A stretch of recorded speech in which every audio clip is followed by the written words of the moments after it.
संगवारी हो, राम राम, जय जोहार, जय सिया राम। आप मन के स्वागत है हमर चैनल हमर चिन्हारी कलाकार संगवारी। जैसे कि आप मन जानते हो, हमर चिन्हारी कलाकार संगवारी ग्रुप के माध्यम से हमन आप मन ला लुप्त हुए एक कलाकार व छोटे से छोटे कलाकार व हमर बोली भाषा रहन सहन व छत्तीसगढ़िया भाषा ला हमन आगे बढ़ाए के प्रयास करत हन। और यही मुहिम में आज हमन निकले हवन और आप मन ला हमन छत्तीसगढ़िया रहन सहन बोली भाषा के हमेशा दर्शन कराथन। और आज भी हमन यहाँ पे अपन एक नया कलाकार से मिलबो और आप मन ला ओकर बारे में हमन तो संगवारी हो आओ हमन बात करथन हसदा के रहवासी, हसदा के निवासी डॉक्टर भगत साहू जी से, जो एक व्याख्याकार है और हारमोनियम प्लेयर भी है। तो आओ हमन बात करथन डॉक्टर भगत साहू जी से। जय जोहार डॉक्टर साहब। जय जोहार, जय सिया राम। मैं डॉक्टर भगत साहू, ग्राम हसदा। तो आप मन कब से मानस गान करत हो, कब से क्षेत्र से जुड़े हो? मैं तो सन 1983 से, जब हमार आदर्श बाल मानस मंडली हसदा के स्थापना हुई से 15 अगस्त 1983 के, तब के मैं वहाँ से संस्थापक सदस्य हूँ मैं हाँ। और वही समय से मैं शुरू में व्याख्या से ही जुड़े हूँ, फिर धीरे धीरे संगति के माध्यम से हारमोनियम और गायन में भी अपन संगति देवत रहे हूँ। तो अभी आप मन कौन से मानस मंडली के साथ कार्य करते हो? मैं जो हमार संस्था है आदर्श बाल मानस मंडली हसदा, ओमा के सदस्य हूँ और ओमा के व्याख्याकार हूँ। आप मन के शिक्षा कहाँ तक होए हुए? मैं 8वीं तक तो गांव हसदा में पढ़े हूँ। फिर हमार समय मैट्रिक बोर्ड रही से मैं Hindu higher secondary school Raipur से मैट्रिक करे हूँ। और ओकर बाद फिर BEMS जो bachelor of electro homeopathy doctor के होते ओमा कोर्स करे हो, त्रिवर्षीय कोर्स ये मोर शिक्षा हुए है। तो आप मन हाँ डॉक्टरी पढ़े हो और अभी मानस गान करत हो, तो ये बीच में आप सामंजस्य कैसे बनाते हो? हाँ, सामंजस्य करे में थोड़ा से दिक्कत जरूर आते, काबर कि मोर पैसा ऐसे है जेमा मरीज मन ला समय देना होते और रामायण के लिए एक विशेष समय निकालना पड़ते। परंतु प्रभु कृपा से सामंजस्य करे के प्रयास करता हूँ मैं हाँ। और अधिक से अधिक रामायण के जो ज्ञान है वाला लोग बाग के बीच में बांटे के प्रयास करता हूँ। और कैसे ढंग के रामायण पढ़ना चाहिए, कैसे ढंग के सत्संग होना चाहिए, इला मैं ज़रूर मंच मन के माध्यम से रखे के प्रयास करता हूँ मैं।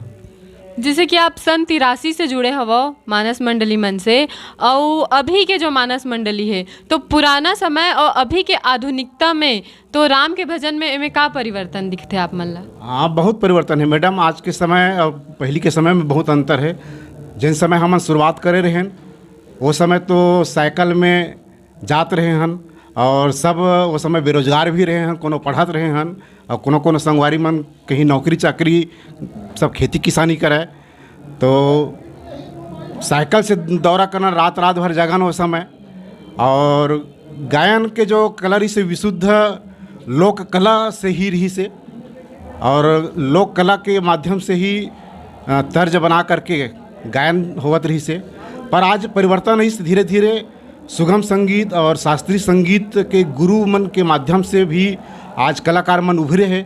और मंच मन में अब देखथन सम्मेलन में भी और प्रतियोगिता मंच में भी कि शास्त्रीय संगीत और सुगम संगीत के बहुत अधिकता हो चुकी है। ये बहुत ही प्रशंसनीय है। पर लोक कला जो है हमारे छत्तीसगढ़ के लोक धुन है, ओला नहीं भूलना चाहिए और ओमा भी हमला प्रस्तुति देना चाहिए। तो जैसे कि आजकल रामायण में लाइटिंग है, साउंड है, तो आप मन सन 83 में करत रहे हो रामायण, तो वो समय का इतना आधुनिक लाइटिंग या साउंड व्यवस्था रही से? नहीं, वो समय तो बहुत कम रही से। वो समय जब सम्मेलन करवाते रहे हैं तो कहीं से भी ये पंडाल वंडाल की व्यवस्था नहीं होती रही से। तो आसपास के गांव से तालपत्री और इत्यादि सब सामान ला करके और बल्ली इत्यादि नान करके हमन छावत रहे हैं 2 दिन पहली वाला। और लाइटिंग तो बिल्कुल बहुत कम रही से। समय लाल बल्ब 2-4 ठो जलत रही से और 2 ठो आउटपुट माइक पोंगा लग जाए वो हो जाए, बाक्स तो रिबे नहीं करी उस समय। और उसके में भी बहुत आनंद आवत रही से, बहुत क्वालिटी मिलत रही से उस समय। तो आप मन हा जो मानस गान आप मन करत हो और आगे जो हमार मानस गायक बंधु मन है ओ मन ला हमार छत्तीसगढ़ी संस्कृति के बारे में का बताना चाहूँ आप मन हा और हमार संस्कृति कैसे आगे बढ़ाए के बारे में बोलूँ। हमार छत्तीसगढ़ के जो विधा है और शब्द है और संस्कृति है बहुत ही समृद्ध संस्कृति है और छत्तीसगढ़ के कुछ कुछ शब्द ऐसे हैं जिन कोनो भी भाषा में वो चीज़ नहीं मिल सके। एकर से ती मैं हर मानस मंडली के व्याख्याकार मन से निवेदन करूँ और जतका भी कलाकार है ओकर मन से भी मैं निवेदन करता हूँ यहाँ कि छत्तीसगढ़ी में व्याख्या करो। छत्तीसगढ़ी बहुत ही समृद्ध भाषा है और ओकर माध्यम से हमार जो छत्तीसगढ़ के ग्रामीण क्षेत्र के जो जनमानस है ओकर तक के हम अपन संदेश ला सही ढंग से रख पाथन। और हालांकि हिंदी हमार राष्ट्रभाषा है और कतको जो ना हमार ग्रामीण जो है वो राष्ट्रभाषा हिंदी ला पूर्णतः नहीं समझ पावा और छत्तीसगढ़ी ला बहुत अच्छा से आत्मसात करते मन हा। तो मैं तो चाहता हूँ कि छत्तीसगढ़ी भाषा आगे बढ़ना चाहिए और छत्तीसगढ़ी में व्याख्या होना चाहिए और छत्तीसगढ़ी लोक धुन में ज़रूर गायन भी होना चाहिए। आपके अमूल्य समय देके बहुत बहुत धन्यवाद डॉक्टर साहब। जिसे कि डॉक्टर साहब से आप मन सुनो कि हमारे छत्तीसगढ़ी बोली भाषा ला आगे बढ़ाना चाहिए और हमारे छत्तीसगढ़ी भाषा ला लेकर ही रामायण गान करना चाहिए। तो हमारे छत्तीसगढ़ के जो मुख्य भाषा है छत्तीसगढ़ी ओला आप मन आगे बढ़ाओ और हमारे छत्तीसगढ़ी भाषा ला प्रोत्साहित दो और वही में रामायण गान करो।